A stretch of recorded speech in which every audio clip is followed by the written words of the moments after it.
कुछ मार्क्स से ही वो रह गया है। कॉलेज इंडिया में लूँ कि अब्रॉड में लूँ? You can take a drop and reappear या फिर नेक्स्ट ईयर दोबारा प्रिपेयर करो एक अच्छे से। फीमेल्स के लिए हम बात करें तो ज़्यादा सेफर इज, तो अभी भी एडमिशन नहीं मिलेगा, स्टूडेंट्स खुद को अंडरमाइन करने लग जाते हैं। पहले ये चूज करना पड़ेगा कि मैं बाहर ही सेटल होना चाहता हूँ या मैं इंडिया वापस आना चाहता हूँ। साइबेरियन विंड्स होते हैं तो आप समझ सकते हो, यहाँ पे कंपेरेटिवली हार्श वेदर होता है। अब हम बात करें खाने पीने की, क्योंकि एज एन इंडियन स्टूडेंट खाना पीना इज़ वेरी इंपॉर्टेंट। काफ़ी कंसल्टेंट्स बच्चों को नवंबर एंड में भी भेजते हैं, जबकि पढ़ाई उन बच्चों की बहुत पहले हो चुकी होती है, जहाँ पे हमें अपने काउंसलर से हर एक चीज़ खुल के डिस्कस करनी है। तो वहाँ पे जितना इंपॉर्टेंट ये है कि वहाँ का बजट कितना है, शायद यही पॉइंट इतना इंपॉर्टेंट हो जाता है। कैसे खर्च होगा, कितनी बार में, एक बार में पूरा देना पड़ेगा, हर साल दे सकते हैं, सेमेस्टर वाइज ऑप्शन है, क्या ऑप्शन है। हेलो फ्रेंड्स, आप लोगों को आज के पॉडकास्ट के अंदर आपके मन में वो क्वेश्चंस होते हैं ना कि मैम हम अब्रॉड जाएं नहीं जाएं, प्रॉपर काउंसलिंग कहाँ से ले, इंडिया आके हमारा फ्यूचर क्या होगा, अगर हम अब्रॉड रहेंगे तो हमारा फ्यूचर क्या होगा, एग्जैक्ट बजट हमें कितना बैठेगा, मैम खाना हमें सूट होगा नहीं होगा, वहाँ का लाइफस्टाइल कैसा होगा, ऐसे सारे क्वेश्चंस के आंसर आज के पॉडकास्ट में आपको देखने मिलेंगे। सो इसको कुछ भी पार्ट स्किप मत करना एंड हमारे साथ जुड़े रहना और एंड तक वीडियो को जरूर देखना। Hello friends, my name is doctor Arushi Tuli. Welcome to AcadFly powered by physics Wallah. अब आप लोगों का नीट का एग्जाम हो चुका है और सारे बच्चे बहुत ज़्यादा कंफ्यूजन के अंदर होंगे कि अब व्हाट नेक्स्ट, हम ड्रॉप लें, हम अब्रॉड जाएं, हम कोई और कोर्स करें। तो ऐसे बहुत सारे क्वेश्चंस थे स्टूडेंट्स के कमेंट सेक्शंस में, डीएम्स में, मैसेजेस में। इवन बहुत सारे स्टूडेंट्स इन पर्सन भी ये क्वेश्चन पूछते रहते हैं, मैम हमें बहुत कंफ्यूजन है, प्लीज हेल्प अस। तो आज आप सबके लिए हम इन्हीं क्वेश्चंस के आंसर्स देंगे। So we welcome Soumitra sir on AcadFly today. He is from our team. So hello sir. Hello ma'am, and so glad to have you here. I am pretty sure आपने बहुत सारे क्वेश्चंस डिस्कस करे होंगे with students and the faculty members. तो I really want कि आप सारे questions लेके आओ so that we can actually help the students out. Yes sir, हमने बहुत सारे क्वेश्चंस कलेक्टिवली कलेक्ट किए हैं। मैंने बहुत सारे स्टूडेंट्स की चैट पढ़ी, बहुत सारे स्टूडेंट्स से बात करी, कमेंट्स देखे, तो उस बेसिस पे मैंने बहुत सारे क्वेश्चंस रेडी कर रखे हैं। आज मैं मेरे सारे बच्चों को यहाँ पे रिप्रेजेंट करने वाली हूँ, उन्हीं की तरह मैं आपसे सारे क्वेश्चंस पूछने वाली हूँ जितने भी मेरे पास डाउट्स आते हैं मेजरली। तो आई थिंक आप रेडी उन सारे डाउट्स का आंसर करने के लिए? Definitely ma'am. So okay, let's get started with the podcast now. तो सर, मेरा नीट का एग्जाम हो चुका है। अब मैं बहुत कंफ्यूजन में हूँ क्योंकि मुझे बहुत डाइसी है कि मेरा सिलेक्शन होगा कि नहीं होगा। So what should be the first step after that? Ma'am first thing would be, जैसे ही हम लोगों को अपना एक रिजल्ट का एक आइडिया लगता है, तो फर्स्ट थिंग इज कि at PW we have always said कि you should focus on staying in India and you should pursue your course from India. तो अगर आपका इंडिया में MBBS हो रहा है from a good government college या फिर एक स्टेट गवर्नमेंट कॉलेज से, तो आई वुड ऑलवेज से कि you should do it India.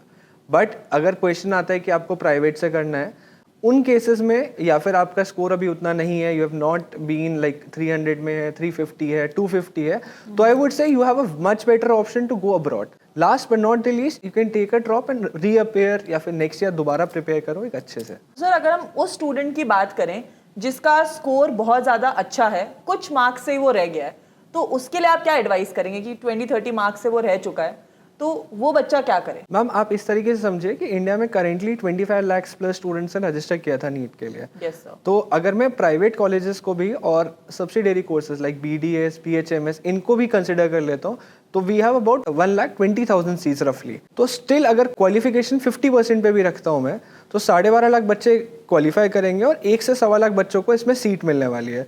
तो अभी भी हमारे रफली 10 से 10.5 लाख बच्चे ऐसे होंगे जिनको कहीं पे भी एडमिशन नहीं मिलेगा, चाहे प्राइवेट हो, चाहे पब्लिक हो, या फिर कोई अदर कोर्सेज में हो। तो ये 10.5 लाख बच्चों को क्या करना है, हम उनकी बात ज़्यादा कर सकते हैं क्योंकि ये मेजर कॉन्स्टिट्यूएंसी है इंडिया की। यस सर, मेजर बच्चा तो वही है क्योंकि उसको कॉलेज नहीं मिलते हैं, फिर वो बहुत स्ट्रेस ले लेते हैं कि अब हमारा MBBS में एडमिशन नहीं हो रहा है। तो सर, एक बच्चा होता है, वो जब जैसे ही नीट का एग्जाम खत्म होता है उसको समझ आ जाता है कि यार मैंने ड्रॉप भी ले लिया, सब कर लिया, मेरा नहीं हो रहा है, तो वो बच्चे के मन में आता है मैं प्राइवेट कॉलेज इंडिया में लूँ कि अब्रॉड में लूँ। तो सर, मेजर डिफरेंस क्या रहता है इस चीज़ में? मैम पहले ना सबसे बड़ा डिफरेंस क्या होता है कि स्टूडेंट्स खुद को अंडरमाइन करने लग जाते हैं, क्योंकि नीट के अंदर ऐसा नहीं है कि सिर्फ वो बायो का एग्जाम दे रहा होता है, वहाँ पे फिजिक्स भी आती है, केमिस्ट्री भी आती है। और जब वो MBBS का कोर्स करेगा, नॉट नेसेसरी उसको इनकी ज़्यादा ज़रूरत पड़ने वाली है। तो हो सकता है आप एज अ स्टूडेंट MBBS करना चाहते हो क्योंकि आपका बायो बहुत अच्छा है, बट उसमें जाने के लिए आपकी फिजिक्स और केमिस्ट्री भी बहुत अच्छी होनी चाहिए। अब अब्रॉड की अगर हम लोग बात करते हैं, तो अब्रॉड में क्या होता है कि आपको सिर्फ क्वालिफाई करना होता है जाने के लिए, राइट। तो जैसे लास्ट ईयर की अगर हम लोग बात करते हैं तो 137 जनरल कैटेगरी के लिए, 107 फॉर SC ST OBC के लिए जरूरत था। तो अगर आपका 140 मार्क्स भी है तो you can also go abroad. तो इसलिए MBBS अब्रॉड में बहुत अच्छा रहता है। फिर आती है वो कंट्रीज जहाँ से आप पढ़ने के बाद इंडिया वापस आके प्रैक्टिस कर सकते हो। वो उन स्टूडेंट्स के लिए रहता है क्योंकि आज की डेट में क्या है कि 10.5 लाख बच्चे तो बाहर जाएंगे नहीं। तो आई एम सेइंग अगर 1 लाख बच्चा भी बाहर जा रहा है तो वो सही जगह पे बाहर जाए, वो इंपॉर्टेंट है। तो सर अब जब ये MBBS अब्रॉड की बात आती है तो एज अ स्टूडेंट हम लोग क्या करते हैं, इंस्टाग्राम स्क्रॉल करते हैं, यूट्यूब स्क्रॉल करते हैं, हर जगह देखते रहते हैं कि बच्चे अब्रॉड तो जा रहे हैं। तो सर एक पहला स्टेप क्या होना चाहिए एक बच्चे का? क्योंकि सर आजकल क्या मार्केट में बहुत सारी चीजें हैं, बहुत सारे एजेंट्स हैं, बहुत सारे तरीके के फ्रॉड्स हैं। तो एक हमें स्टार्ट कहाँ से करना चाहिए? अगर मैंने सोचा मुझे अब जाना है MBBS अब्रॉड के लिए, तो where should I start with? Ma'am सबसे पहले ना हमारे पास 2 तरीके के स्टूडेंट्स हैं जो अब्रॉड जाते हैं। फर्स्ट स्टूडेंट्स वो होते हैं जो इंडिया वापस आना चाहते हैं MBBS करके। सेकंड वो होते हैं जो अब्रॉड में सेटल होना चाहते हैं। तो अगर मैं दोनों को क्लासीफाई करूंगा तो वन वुड बी 90%, दूसरा होगा 10% ऑफ द बच्चा। तो हम लोग 90% के बारे में पहले बात करते हैं। तो अब्रॉड जाने के लिए आप मेजर कुछ पॉइंटर्स अपने लिए जस्टिफाई कर सकते हो कि किन बेसिस पे आपको सेलेक्ट करना है कि आपको बाहर जाना है। तो मतलब बच्चे को पहले ये चूज करना पड़ेगा कि मैं बाहर ही सेटल होना चाहता हूँ या मैं इंडिया वापस आना चाहता हूँ। तो सर अगर हम स्पेसिफिक उस बच्चे की बात करें जिसको वापस इंडिया आना है, तो सर आजकल क्या है, FMG का स्कोर हो गया है, बहुत सारी NMC की गाइडलाइंस आ गई हैं। तो सर उस पर आपका इनटेक क्या है कि NMC की गाइडलाइंस के अकॉर्डिंग और FMG के अकॉर्डिंग हमें क्या प्रोसेस रहता है? मैम देखिए मल्टीपल कंट्रीज ऐसी होती हैं जो NMC की गाइडलाइंस फॉलो करती हैं। बट कंट्री सेलेक्ट करने के लिए अगर मैं ले डाउन करूंगा कुछ पॉइंटर्स, तो फर्स्ट पॉइंट ये रहेगा कि उस कंट्री का और उस जगह का, उस यूनिवर्सिटी का FMG पास परसेंटेज कैसा है। यानी कि वो स्टूडेंट्स जो वहाँ से पढ़े थे वापस इंडिया आके कितने डॉक्टर्स बन पाए, राइट। ये यूनिवर्सिटीज नहीं कंट्रीज पब्लिश करती हैं अपनी वेबसाइट्स पे। तो ऑथेंटिक सोर्सेज से इसको देखना बहुत इंपॉर्टेंट है। सेकंड वुड भी रहेगा कि बच्चे का बजट कितना है, क्योंकि बजट एक बहुत इंपॉर्टेंट फैक्टर है, वेरी इंपॉर्टेंट। थर्ड होता है स्टूडेंट टू फैकल्टी रेशियो, कि उस क्लास में बैच साइज कितना रहने वाला है। जैसे इंडिया में हम प्राइवेट की बात करते हैं 1:200 का रेशियो भी जाता है, बट अब्रॉड में it can be as low as 1:8। Fourth pointer ये आता है कि वहाँ की अवेलेबिलिटी और सीट नंबर ऑफ सीट्स कितनी अवेलेबल है। क्योंकि अगर मैं फिर से उसी कंपटीशन में आ जाऊंगा वापस कि जहाँ पे 70 सीट्स हैं, 50 सीट्स है, अगर मैं उसमें कम्पीट करूंगा तो फिर मैं इंडिया वाला कंपटीशन वापस कम्पीट कर रहा हूँ। तो मैं उन यूनिवर्सिटीज़ में जाऊँ like federal universities, state universities and private universities. तो सर नेक्स्ट क्वेश्चन, जैसे मान लो मैंने स्टार्ट करनी है अब्रॉड की जर्नी, मैंने काउंसलिंग ले ली कि भाई अब मुझे अब्रॉड जाना है ये। तो सर अब इसमें नेक्स्ट क्वेश्चन होता है कि बहुत सारे हमारे रिलेटिव्स होते हैं कि अरे तुम यहाँ चले जाओ, यहाँ तुम्हारा कजन पढ़ रहा है, तुम यहाँ चल जाओ वहाँ। तो sir how to select a country for MBBS abroad? Ma'am पहले हम लोग ये समझते हैं कि कौन कौन सी कंट्रीज ज़्यादातर इंडियन स्टूडेंट्स प्रेफर करते हैं जहाँ से वो पढ़ के इंडिया वापस आ सके, राइट। और दूसरी तरफ वो कंट्रीज जहाँ से बच्चे सेटल होने के लिए जाते हैं। तो एक तरफ हम लोग रखते हैं countries like Russia, Georgia, Kazakhstan, Kyrgyzstan and Uzbekistan. दूसरी तरफ we can put countries like US, UK, Australia, Canada and New Zealand, Italy and Germany as well, right. ये वो कंट्रीज हैं जहाँ पे स्टूडेंट्स यूजुअली जाते हैं सेटलमेंट पर्पसेस के लिए, राइट। तो कजाकिस्तान, रशिया ज़्यादातर बच्चे क्यों प्रेफर करते हैं? क्योंकि बजट की वजह से। यस सर, बजट बहुत ज़्यादा बच्चों को ये रहता है कि हमारा बजट के अंदर काम हो जाए। तो सर नेक्स्ट क्वेश्चन यही है कि what to do to maintain the budget, because being an Indian student एक बजट वाली चीज़ हम हमेशा देखते हैं कि यार अगर मुझे 70 लाख या 80 लाख या 1 करोड़ ही देने तो मैं इंडिया में ही कर लूंगी। डेफिनेटली मैम जैसे क्या होता है ना कि MBBS लेट्स से अगर मैं प्लान कर रहा हूँ टू गो फ्रॉम USA, मैं पहले उन कंट्रीज की बात करता हूँ जो ज़्यादातर स्टूडेंट्स फर्स्ट स्टैंड पे प्रेफर करते हैं, राइट। तो US में जाने के लिए you require a bachelor's degree first of all to be eligible for it. Then you have to give an exam called MCAT, जो एलिजिबल आप तब हो पाते हो जब आप ग्रेजुएट होते हो। आफ्टर दैट जो आपका पूरा प्रोसेसिंग कॉस्ट वगैरह रहता है that is more than 4 CR। 4 crore. But अगर मैं इसी को दूसरे तरीके से देखता हूँ कि if I have studied from Georgia, I have done my MBBS, मैंने पूरा MBBS 6 साल वहाँ रह के करा, एंड फॉर PG मैंने US MBA निकाल के and I go to practice in USA, तो probably not more than 1 CR I have invested और मैं US आ गई। That could have been my first goal.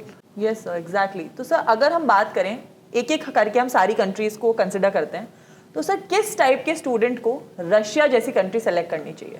Ma'am Russia ज़्यादातर वो स्टूडेंट्स प्रेफर कर सकते हैं, फर्स्ट जो बजट फ्रेंडली यूनिवर्सिटीज़ देखना चाहते हैं, सेकंड जो चाहते हैं कि गवर्नमेंट या फिर फेडरल यूनिवर्सिटीज़ में रहे। जैसे रशियन गवर्नमेंट ने काफ़ी प्रोजेक्ट्स रन किए थे लाइक 500 यूनिवर्सिटीज़ का, जिसमें कुछ कोर्सेज मेडिकल के लिए भी थे, राइट। तो आप उन यूनिवर्सिटीज़ में पढ़ सकते हो जिनको डायरेक्टली रशियन गवर्नमेंट स्पॉन्सर कर रही है, राइट। थर्ड केस वो भी रहेगा उन स्टूडेंट्स का जिनको दिमाग में रहता है कि कजाकिस्तान, किर्गिस्तान, या फिर उज़्बेकिस्तान शायद उतनी पॉपुलर कंट्रीज नहीं है एज कम्पेयर टू रशिया।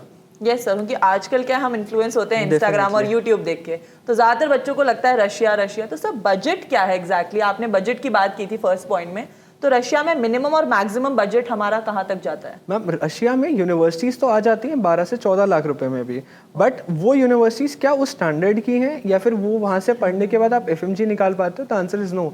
तो I would say ideally budget would be 20 lakhs to 65 lakhs in Russia.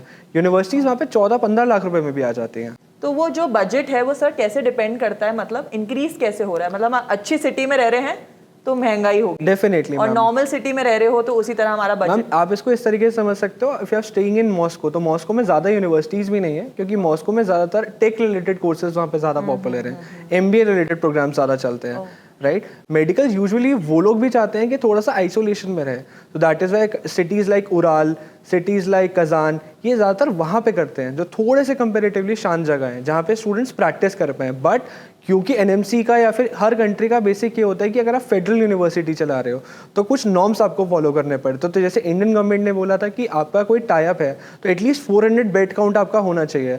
तो अगर आप एक फेडरल यूनिवर्सिटी से कर रहे हो तो minimum bed count more than 400 to I would say 600 से ज़्यादा ही रहता है। तो बेसिकली रशिया उन बच्चों के लिए जो हमारे बेसिक मोस्ट कंसर्न है बजट के अराउंड। Definitely ma'am. और सर अगर हम बात करें कि हमने बहुत ज़्यादा ये न्यूज़ में सुना है, अभी बहुत सारे बच्चों को अभी तक कन्फ्यूजन है कि अगर वो रशिया जाते तो उन्हें रशियन सीखनी पड़ेगी क्या?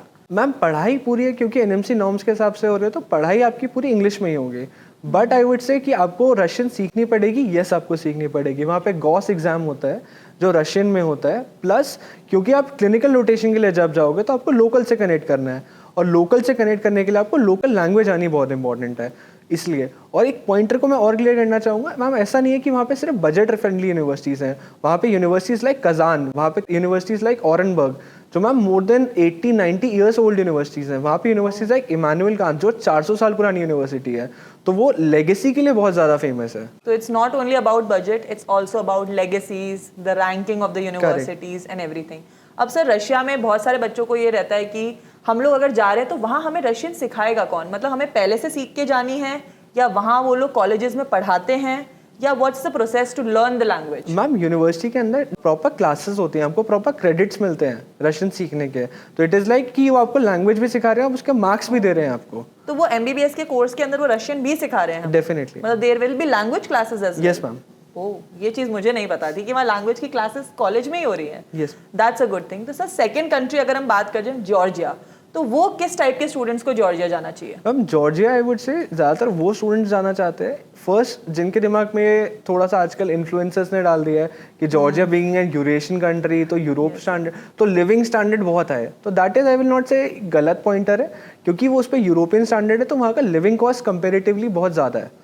सेकेंड चीज़, वो स्टूडेंट्स वहाँ पे ज़्यादा जाना चाहते हैं जिनका ultimate goal is to settle abroad, क्योंकि जो मैंने आपको स्टार्टिंग में बताया US UK जाने में बजट बहुत ज़्यादा लग रहा है, तो Georgia is like the via channel जिसके थ्रू आप जा सकते हो। मतलब जॉर्जिया के थ्रू बच्चा USA या UK या जहाँ वो जाना चाहता है इजीली जा सकता है? करेक्ट, क्योंकि वहाँ पे काफ़ी यूनिवर्सिटीज़ होती हैं जो बेस्ड ऑन US करिकुलम पढ़ाती हैं। जैसे रशिया की हम बात कर रहे थे, वो NMC के हिसाब से चलाता है, तो वहाँ पे बहुत यूनिवर्सिटी है जो US के हिसाब से चलाती हैं यूनिवर्सिटीज़। तो सर बजट हम जॉर्जिया के लिए क्या बजट सेट करेंगे, मिनिमम टू मैक्सिमम क्या बजट रहेगा? Minimum I would say would be 35 lakh rupees and that will go up to 60 lakh rupees. Okay, तो सर जॉर्जिया उस बच्चे को जाना चाहिए जो फ्यूचर सोच रहा है अब्रॉड ही सेटल होने का या दूसरी कंट्रीज में जाने का? या फिर मैम उन बच्चों के लिए जो थोड़ा सा स्टैंडर्ड ऑफ लिविंग पे बहुत ज़्यादा फोकस करते हैं। ओके, क्योंकि आजकल इंस्टाग्राम देख के सबको लगता है हम बाहर जा रहे हैं तो थोड़ा शो ऑफ एंड ऑल और ऐसी लाइफ भी जिए। मैम कंपेरेटिवली उसका जो टेम्परेचर रहता है, आई वुड से रशिया में साइबेरियन विंड्स होते हैं तो आप समझ सकते हो वहाँ पे कंपेरेटिवली हार्श वेदर होता है। जॉर्जिया कंपेरेटिवली थोड़ा सॉफ्टर वेदर है, गर्मी नहीं होती है, बर्फ वहाँ भी पूरी पड़ती है, but still comparatively I said soft weather होता है वहाँ का। सब नेक्स्ट मैं उन कंट्रीज की बात करूंगी जिसके बारे में बच्चे ने ज्यादा सुना नहीं है, जैसे कजाकिस्तान, किर्गिस्तान और उज्बेकिस्तान। मतलब जब भी कोई बच्चा अब्रॉड का डाउट लेके आता है तो वो इन कंट्रीज के बारे में कभी नहीं पूछता क्योंकि उसने इन कंट्रीज के बारे में ज्यादा सुना नहीं है। उसको लगता है कि यार रशिया और जॉर्जिया यही फेमस है। तो सर इन कंट्रीज में जाने किन टाइप के स्टूडेंट्स को जाना चाहिए and are they really good? Kazakhstan की जब हम लोग बात करते हैं तो कजाकिस्तान बीइंग USSR का पार्ट था, तो करिकुलम और वहाँ का लिविंग स्टैंडर्ड और पढ़ाते कैसे हैं that is still based on the Russian federation, right तो वहाँ पे रशियन कल्चर का बहुत ज़्यादा डोमिनेशन आज भी है, राइट बट अगर मैं यूनिवर्सिटी की बात करता हूँ तो Indian embassy that is in Astana, उसने खुद अपनी वेबसाइट पे क्लैरिफाई करा हुआ है कि ये पूरी एनएमसी की गाइडलाइंस फॉलो करते हैं, राइट बट आपको यूनिवर्सिटी से कंफर्म करना पड़ता है। तो yes there are universities, plus वहाँ पे स्टेट एंड प्राइवेट यूनिवर्सिटीज़ दोनों अलग अलग तरीके से वर्क करती हैं।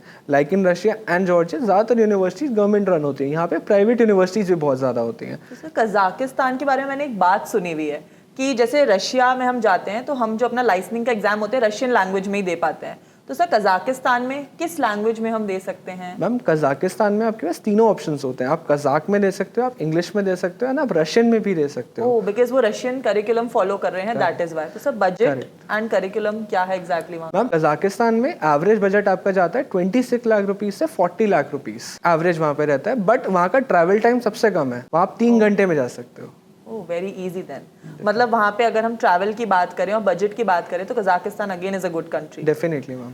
सर सो किर्गिस्तान और उज्बेकिस्तान कजाकिस्तान के पास की कंट्रीज है, उसके बारे में तो हमने और कम सुना है, तो सर उधर का क्या सीन है? उधर जाना चाहिए नहीं जाना चाहिए, या what's the environment there? Ma'am Kyrgyzstan and Uzbekistan की जब हम लोग बात करते हैं तो वहाँ की कुछ यूनिवर्सिटीज़ हैं जो काफ़ी ज़्यादा स्टूडेंट्स प्रेफर करते हैं या फिर उनके बारे में इंक्वायर करते हैं, राइट बट अगर मैं वहाँ के मेडिकल लाइसेंसिंग एग्जाम की बात करता हूँ तो वहाँ पे ऐसा कोई एग्जाम नहीं होता है, तो काफ़ी कंट्रीज इसलिए उसको अकाउंटेबिलिटी वहाँ की थोड़ी सी कम मानती है कि यूं ही डिग्री दे दी, एग्जाम नहीं लिया। मैम ये एक चीज़ होता है, दूसरी चीज़ क्या रहती है कि उन स्टूडेंट्स जो वहाँ पे जा रहे हैं, राइट आगे जाके वहाँ पे कुछ अगर एनएमसी ने लेट्स से नेक्स्ट ईयर कुछ चेंज कर दिया कि आपके कंट्री का आपके पास लाइसेंसिंग एग्जाम प्रॉपर तरीके से होना चाहिए, क्योंकि एनएमसी गाइडलाइंस हर साल या हर 2 साल में चेंज कर रही हो जाती हैं। करेक्ट, तो अगर इस तरीके की कोई गाइडलाइन आ जाती है तो आपकी डिग्री आई वुड नॉट से बेकार हो जाएगी, बट कहीं ना कहीं उस पर काफ़ी क्वेश्चन आ सकते हैं। तो ये इशू हमारे पास। तो सर अब एनएमसी की बात हमने कर ही दी है, तो we would like to know कि एनएमसी की लेटेस्ट गाइडलाइंस क्या है एग्जैक्टली? मैम एनएमसी की बड़ी गाइडलाइंस सबसे पहले ये कहते हैं कि आपका पूरा करिकुलम इंग्लिश में होना चाहिए। दूसरा, आपका जो एकेडमिक ड्यूरेशन होता है मिनिमम 54 मंथ्स का। मिनिमम का मतलब क्या होता है कि कम से कम। तो काफ़ी बच्चों के दिमाग में आता है कि अगर मैं 6 साल की डिग्री कर रहा हूँ तो क्या ये डिग्री नॉट एलिजिबल हो जाएगी? नहीं, 54 मंथ्स मिनिमम है। थर्ड, आपका इंटर्नशिप 1 साल का अलग से होना चाहिए पढ़ाई के अलावा। इसके बाद आपका जो नेक्स्ट होता है एग्ज़ाम के लिए, आप जब आते हो एफएमजी, उसके लिए आप तभी एलिजिबल हो सकते हो जब आपने उस कंट्री का लाइसेंसिंग एग्जाम दिया हो या फिर वहाँ का आप लाइसेंस लेके आए हो। तो सर पुरानी गाइडलाइंस में और अब की गाइडलाइंस में मेजर डिफरेंस क्या आ गया है? मैम मेजरली 2 मेजर डिफरेंसेस थे, राइट। पहले एनएमसी 2019 तक एमसीआई आई थी। एमसीआई क्या करती थी, अपनी एक लिस्ट निकालती है जिसके अंदर वो सारी यूनिवर्सिटीज जो वो अप्रूव करती थी उनके बारे में उनका नाम लिख के देती थी। बट जब से एनएमसी हुआ है तब से उन लोगों ने वो चीज़ ही हटा दी है। तो अब अपनी गाइडलाइंस दी हैं और यूनिवर्सिटीज़ को ये दिया कि आप इसको अधेर कर लो। अगर आप वहाँ से पढ़ता है बच्चा तो ऑटोमेटिकली बच्चे को लाइसेंस मिल सकता है, यानी इंडिया में वो प्रैक्टिस कर सकता है। तो सर अभी बीच में ऐसा था कि हम लोगों ने सुना था लोग फिलीपींस भी जा रहे थे, बट अभी रिसेंट में मैंने सुना है कि फिलीपींस वाला ऑप्शन बंद हो गया हमारे लिए, तो सर क्यों? मैम क्या होता है ना कि यूनिवर्सिटीज़ लास्ट पॉइंटर के हम लोग डिस्कस जब कर रहे थे कि एनएमसी के हिसाब से पढ़ाई होनी चाहिए, यानी कि जो करिकुलम बच्चा इंडिया में पढ़ता है उसको इक्विवेलेंट या फिर उसको एज बेस बना के आपको पढ़ाना पड़ता है। अगर आप एग्जैक्टली वो नहीं पढ़ा सकते हो तो काफ़ी हद तक 70 या 80% पढ़ाई उसके हिसाब से होनी चाहिए। बाकी की क्या होता है कि काफ़ी कंट्रीज जैसे एग्जाम्पल कजाकिस्तान, वहाँ की कुछ यूनिवर्सिटीज़ है, वहाँ पे 2 कैंपसेस होते हैं, एक होता है ग्लोबल कैंपस, एक होता है इंडियन कैंपस। तो 70% पढ़ाई बच्चों की सबकी ग्लोबल कैंपस में होती है, बट इंडियन स्टूडेंट्स के लिए 30% वो एक्स्ट्रा पढ़ाते हैं ताकि पढ़ाई इक्विवेलेंट हो पाए और बच्चों को इंडिया आके कोई प्रॉब्लम ना हो। तो फिलीपींस में मेनली वो हमारा करिकुलम फॉलो नहीं कर रहे हैं, और सर मैंने ये भी एक न्यूज़ सुनी थी कि वहाँ पे जो 54 मंथ्स वाला ड्यूरेशन है वो भी कंप्लीट नहीं हो रहा है। डेफिनेटली मैम काफ़ी जगहों पे क्या होता है ना कि उसको कंबाइन कर देते हैं। अगर आपने कंबाइन कर दिया तो यानी कि आपको डिग्री ही तब मिली जब आपका इंटर्नशिप हो गई। तो एनएमसी क्या बोलती है कि आपको जब आपको डिग्री मिल गई उसके बाद से 1 साल इंटर्नशिप करनी है। अब हम बात करें खाने पीने की, क्योंकि एज एन इंडियन स्टूडेंट खाना पीना इज वेरी इंपॉर्टेंट, कि वेजिटेरियन, नॉन वेजिटेरियन, और आजकल हमारे एजिटेरियंस भी आ गए हैं। तो सर खाने का क्या इंटेक है इन कंट्रीज लाइक रशिया, जॉर्जिया, यहाँ पे मतलब क्या फैसिलिटीज है for an Indian student? Ma'am काफ़ी यूनिवर्सिटीज़ के अंदर क्या होता है कि हॉस्टल्स अवेलेबल होते हैं। तो पहली चीज़ तो ये होती है, आपको अगर मेस का ऑप्शन अवेलेबल चाहिए तो आप उन यूनिवर्सिटीज़ में ट्राई करिए जहाँ पे ये ऑप्शंस अवेलेबल हैं। अब दूसरी चीज़ क्या होती है कि बट इनके अंदर क्या होता है कि 3 तरीके के हॉस्टल्स अवेलेबल होते हैं। एक होता है जहाँ पे आपको मेस कंपलसरी मिलती है, दूसरा ऑप्शन होता है जहाँ पे आप खाना बना सकते हो, लास्ट ऑप्शन होता है जहाँ पे आपको मेस भी नहीं मिलती और ऑप्शन भी नहीं मिलता बनाने का। तो वहाँ पे आपको बाहर से अरेंज करना पड़ता है। और ये सारी चीज़ें first come first serve basis पे होती हैं। तो जब हम यूनिवर्सिटी सेलेक्ट करते हैं, दैट इज़ वाई स्टूडेंट्स को हम क्या बोलते हैं कि आप जितना जल्दी वहाँ पहुँचोगे उतना आपके लिए अच्छा है। मतलब सबसे फर्स्ट कम फर्स्ट सर्व है, तो हमें फटाफट से अगर डिसीजन लेना है अब्रॉड जाने का, तो हमें काउंसलिंग फटाफट लेके सारे डिसीजन लेने पड़ते डेफिनेटली हैं। मैम। मतलब जितना लेट हो गए उतने लॉस में आप हो सकते हो। मैम क्या होता है ना कि यूनिवर्सिटी में काफ़ी कंसल्टेंट्स बच्चों को नवंबर एंड में भी भेजते हैं, जबकि पढ़ाई उन बच्चों की बहुत पहले हो चुकी होती है। तो आप सोचो कि पढ़ाई में तो जो लॉस हुआ, अब आपको लगता है कि लास्ट में जो रूम बचा होगा या फिर जो ऑप्शंस अवेलेबल होंगे रहने के, बच्चे को जो मिल रहा है उसको वही लेना पड़ेगा। तो it is very important to plan things up. अब सर एक ऐसा डाउट था, ये एक बच्चे का ही डाउट है, कि एक बच्चे ने मैसेज में मुझे लिखा था कि मैम वहाँ पे ना जब हम रशिया गए तो वहाँ ये कुकर और ये कढ़ाई जैसी चीज़ें नहीं मिलती। तो सर इज़ इट सो, मतलब अगर हम खुद का लेके जा रहे हैं, हमने ऐसी यूनिवर्सिटी ऑप्ट की है जहाँ हमें अपना खाना पीना खुद ही देखना है, तो हमें अपने यूटेंसिल्स खुद ही लेके जाने पड़ते हैं, is it so? Ma'am majorly क्या होता है कि वहाँ पे लोकल मार्केट्स अवेलेबल होते हैं, जो काफ़ी स्टूडेंट्स नए नए पहुँचते हैं तो स्टार्टिंग में उन लोगों को नहीं मिल पाते हैं, राइट। जैसे कि हम लोग कजाकिस्तान की बात करते हैं, अलमाटी सिटी, तो वहाँ पे एक प्रॉपर इंडियन मार्केट है जहाँ पे आपको मैगी तक वहाँ पे अवेलेबल मिलती है, इंडियन मसाले, अचार तक आपको वहाँ मिल जाता है। तो सर ये चीज़ रशिया, जॉर्जिया हर जगह है? मैम मेजरली हर कंट्री में होता है, बट हाँ ये नहीं कहूँगा हर सिटी में होता है। तो ये चीज़ भी हमें शुरू से देख के जानी पड़ेगी कि हम कौन सी सिटी में जा रहे हैं और उसके नियर बाय क्या क्या है। डेफिनेटली, दैट इज़ वाई मैंने आपको बोला मैम कि हम लोगों को अपनी कंट्री उस बेसिस पे सिलेक्ट करनी चाहिए जहाँ पे हमें अपने काउंसिल से हर एक चीज़ खुल के डिस्कस करनी है। तो वहाँ पे जितना इंपॉर्टेंट ये है कि वहाँ का बजट कितना है, शायद यही पॉइंट इतना इंपॉर्टेंट हो जाता है। सर बहुत सारे बच्चों का ये क्वेरी रहता है कि हमने एक यूनिवर्सिटी चूज करी है, उसमें मेस का ऑप्शन था, हमने मेस का ऑप्शन भी ले लिया, बट क्या सर वहाँ के मेस में वेजिटेरियन फूड मिलता है? मतलब अगर students is very specific about vegetarian food sometimes. Ma'am majorly जो यूनिवर्सिटीज़ होती हैं जिनके साथ we also try to talk about, तो मेजरली वहाँ पे वेजिटेरियन ऑप्शंस अवेलेबल होते हैं। इवन जो शेफ़ होता है, जो कुक होता है, वो इंडिया से जाता है, सो दैट स्टूडेंट्स को कहीं ना कहीं वो फ्लेवर मिल पाए। बट आप जानते हो मैम, हॉस्टल का खाना और एक घर का खाने में कभी वो सिमिलैरिटी नहीं हो पाएगी। बट यस हमारे पास अवेलेबिलिटी है। Definitely. तो ये जो बच्चों का डाउट है वेजिटेरियन नॉन वेजिटेरियन, ये वो थोड़ा खुल सकते हैं इस चीज़ में, सो दैट इज नाइस। तो सर अब नेक्स्ट चीज़ आती है लाइफस्टाइल, बिकॉज कोई भी अब्रॉड जाता है तो उसके मन में एक चीज़ तो होती है, यार मैं घूमूंगा फिरूंगा मज़े करूंगा, या मतलब वहाँ की कंट्री में लाइफस्टाइल कैसा है, मतलब मैं कौन से कपड़े लेके जाऊँ, ठंड के लेके जाऊँ, गर्मी के लेके जाऊँ, आसपास की नेबरिंग कंट्रीज, तो सर उस पर क्या इनटेक है आप? मैम मेजरली क्या होता है ना कि जैसे हम लोग सोचते हैं कि शायद कजाकिस्तान, शायद रशिया उतने शायद डेवलप्ड कंट्रीज नहीं होंगे, तो प्रॉब्ली इतनी ज़्यादा चीज़ें अवेलेबल नहीं होंगी, राइट। तो वहाँ पे ऐसा नहीं है मैम, वहाँ पे काफ़ी high standard of living available है, राइट। आप ये मानेंगे कि वहाँ पे जब बच्चा जाता है तो वहाँ पे मेट्रोज अवेलेबल हैं, वहाँ पे बस अवेलेबल है। कौन सी कंट्री की हम स्पेसिफिक बात कर रहे हैं जहाँ हाई स्टैंडर्ड ऑफ लिविंग रहेगा? मैम कजाकिस्तान की भी हम बात कर रहे हैं, हम जॉर्जिया की भी बात कर रहे हैं, हम रशिया की भी बात कर रहे हैं। बट मैम सबसे बड़ा चैलेंज क्या आता है ना कि स्टूडेंट्स के दिमाग में कहीं ना कहीं ये आता है कि हम नेपाल भी जा सकते हैं, बांग्लादेश भी जा सकते हैं।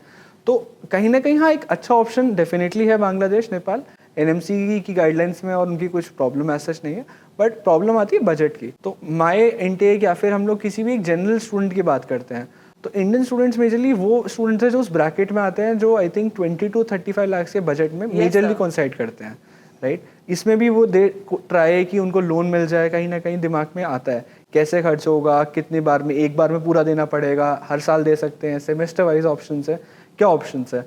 तो अगर हम बांग्लादेश, नेपाल की बात करते हैं तो ये वो कंट्रीज हैं जहाँ पे हम 50 लाख, 60 लाख, 70 लाख तक हमारा खर्च होने वाला है। तो सर ये आपने ये पॉइंट लाया तो मैं ये वाला क्वेश्चन भी पूछूंगी कि सर बहुत सारे बच्चे होते हैं पूछते हैं नेपाल मैम, बांग्लादेश, नेपाल या आसपास की कोई कंट्री बता दो, तो sir is it really worth it? वहाँ जाने का क्या है, किस बच्चे को वहाँ जाना चाहिए? मैम नेपाल मेजरली बच्चे जो आज की डेट में, लेट्स से अगर मैं, let's say I am staying in Delhi, मैं मुंबई में रह रहा हूँ या फिर मैं पुणे में रह रहा हूँ या फिर मैं नॉर्दर्न बेल्ट में हूँ कहीं पे भी, तो वो कोशिश करता है कि मेरे को बांग्लादेश जाना है। जनरली मैम यहाँ के 3 घंटे से 4 घंटे उसको यूजुअली लगेंगे, नियर बाय हो जाता है थोड़ा, correct.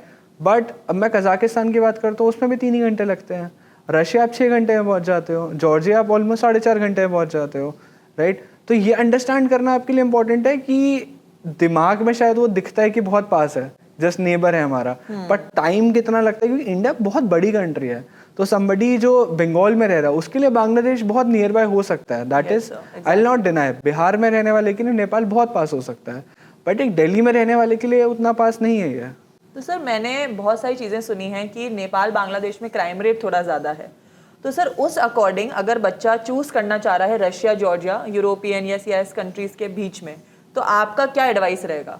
Ma'am Kazakhstan, Russia, Georgia तीनों कंट्रीज वो हैं जो बहुत ज़्यादा एज अ कंट्री बहुत ज़्यादा क्राइम रेट को अपना रिड्यूस कर चुके हैं, right? Kazakhstan, Russia specifically, Russia में कितने ज़्यादा हार्श लॉज हैं आप आई थिंक बहुत अच्छे से जानते होंगे। यस।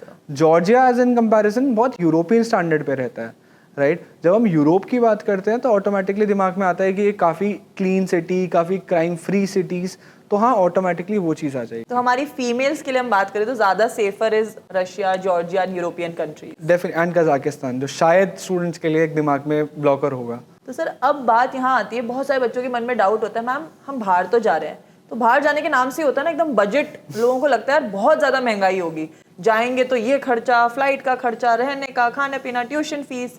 तो सर बजट को कैसे मेंटेन करें? Are there any scholarships, loans available या फिर पार्ट टाइम जॉब? मैम देखिए, स्टार्ट हम लोग करते हैं सबसे पहले कि कितना खर्चा कैसे लगता है, राइट? तो पहले आपको ये अंडरस्टैंड करना इंपॉर्टेंट है कि आपने कंट्री कौन से पिक करी है, राइट? और कौन से सिटी में आप जा रहे हो, राइट? क्योंकि क्या होता है कि अब मैंने क्या करा कि मैंने सोचा मेरे को रशिया जाना है, रशिया मैम बहुत बड़ा है, राइट? तो रशिया में मेरे को कहाँ जाना है पहले वो देखना है कि उसकी डायरेक्ट फ्लाइट अवेलेबल है, अगर डायरेक्ट नहीं है तो कितनी कनेक्टिंग फ्लाइट्स अवेलेबल हैं, तो मेरे को कितना टाइम लगेगा, कितने की उसकी नॉर्मल कॉस्ट आती है। सिमिलरली मैं सेकंड क्वेश्चन देख रहा था स्कॉलरशिप्स के बारे में। तो स्कॉलरशिप्स मैम क्या होती है, काफ़ी हद तक यूनिवर्सिटीज़ नहीं देना चाहती हैं, रीज़न बीइंग कि ऑलरेडी इतनी ज़्यादा अफोर्डेबल हैं। बट येस, रशियन गवर्नमेंट की वेबसाइट्स हैं, काफ़ी कजाकिस्तान की गवर्नमेंट की वेबसाइट्स हैं जिन पे जाके आप अप्लाई भी कर सकते हो स्कॉलरशिप प्रोग्राम्स के लिए? Yes ma'am. बट हाँ, आई नॉट से कि आपका बहुत हाई चांसेस होते हैं, बिकॉज वो कोशिश करते हैं कि नेटिव्स को ज़्यादा मिलें वो स्कॉलरशिप्स। तो बट क्या आपने ऐसे इंडियन स्टूडेंट्स ऑब्जर्व किए हैं जिन्होंने ये स्कॉलरशिप ग्रैब की हैं? मैम यूनिवर्सिटीज़ के अंदर क्या होता है कि, और एट फिजिक्स वाला ऑल्सो वी हैव डिसाइडेड, हमने पहले भी देखा था कि हमने उन स्टूडेंट्स को दिया है जो ऑलवेज हैव बीन मेरिटोरियस। तो जो यूनिवर्सिटी में अच्छे रैंक्स ला रहे हैं, अच्छे ग्रेड्स ला रहे हैं, we have tried to accommodate a scholarship for them in the past also. तो this is all depends about, हमें मतलब प्रॉपर नॉलेज होना चाहिए before going to a country, हमें सिटी सेलेक्ट करनी चाहिए, तभी हमारा बजट उसके अराउंड रिवॉल्व करेगा। And ma'am I will also say कि वहाँ का लिविंग स्टैंडर्ड कितना हाई होता है उस पर देखना चाहिए, क्योंकि अगर मैं अब्रॉड जाने का सोच रहा हूँ, if I am trying to spend 25 lakh rupees also, शायद सुनने में लग रहा है 60 लाख के कंपैरिजन में 25 लाख बहुत कम होता है, but 25 lakh is not a very small amount, it's a very big amount, right? तो उस 25 लाख से मेरे को यूटिलिटी कितनी मिल रही है, मेरे को वो समझना इंपॉर्टेंट है। सर अब बहुत सारे बच्चों के मन में डाउट होता है कि यार मेरे जो रिलेटिव्स हैं या फ्रेंड्स हैं वो बाहर जाके पार्ट टाइम जॉब से ही अपना खर्चा निकाल रहे हैं,